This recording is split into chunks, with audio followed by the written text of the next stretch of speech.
Hi, I'm Jacob Bleacher. I'm a geologist. That means I study rocks and dirt on the Earth and planets. This is Ask NASA. I'm here to answer your questions.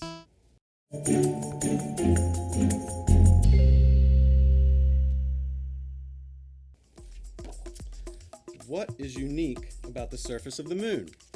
Well, the moon is quite unique from the Earth. It has no atmosphere. There's no air to breathe.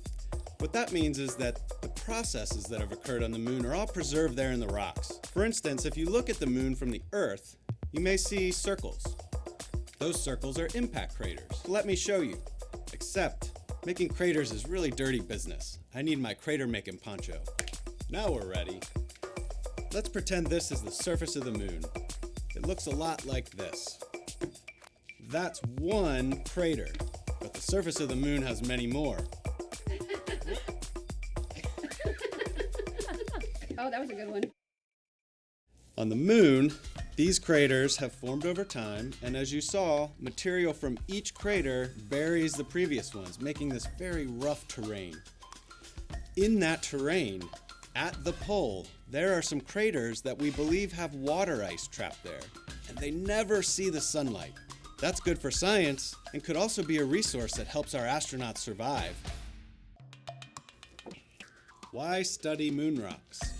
Well, besides the fact that rocks are awesome, each rock is kind of like a person. It has its own fingerprint.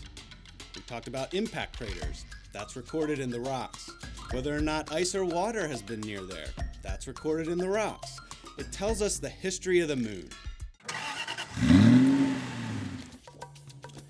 What tools will astronauts use to explore the moon? Well, hopefully we'll have plenty of tools for them. For instance, something like this. This is a hammer like you would use here on Earth. It's a geologist's best friend. It helps us to break up rocks and select samples. It could also use things like rakes and shovels to help us find the right kind of material to bring home. Eventually, we could be using tools more like this. This tool is an X-ray fluorescence spectrometer, or XRF. An XRF basically shoots X-rays at a rock and then detects what comes back. And as I talked about before, rocks have unique fingerprints. This helps us to determine what that fingerprint is. Our astronauts will also use rovers, like this model that you can see right here. These vehicles are designed so that they can help us move around on the surface. Well, this tool is 3D printed, but this is just a model of an XRF. But right now, we're actually testing 3D printers in space on the International Space Station. It'd be really helpful if we can use 3D printers to design the tools that we need. How are we preparing astronauts to investigate the moon's surface? Well, we have to practice here on Earth.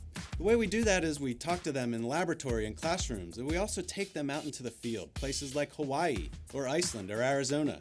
Places where there are similarities to what they might experience on the lunar surface. We're really excited to send humans to the moon with the Artemis program. The first woman and the next man will be going back there by 2024. Together, they'll be able to explore the surface of the moon. Right now, our plan is to send crew to the surface of the moon once per year and bring more supplies to the surface so that we can explore more and more of the South Polar region. That is a great question. The first thing that's going to be very different is that during Apollo, the sun was overhead. But at the South Pole, the sun is always going to be right on the horizon. That means we'll have really long shadows and areas that are very dark. It's going to be very different. We really are exploring a brand new terrain where no one has ever been. The studies we'll be trying to do are looking at and understanding perhaps the water cycle on the moon. And we really want to understand the processes that lead to that water being preserved there. Ooh, that's an intriguing question. First of all, we can see fairly deep into the interior of the moon by looking into craters. That's kind of our natural laboratory for getting at the inside of the crater. Every time a crater forms, there's an explosion that moves rock up and out from inside of the moon. So our astronauts walking around the rim of the craters can pick up rocks that came from deep inside. The bigger the crater, the deeper the rocks.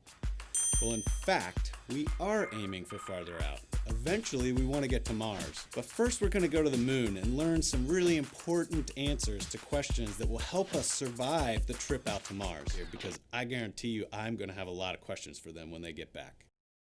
Do you have a question for NASA? Send your questions to our experts using hashtag AskNASA.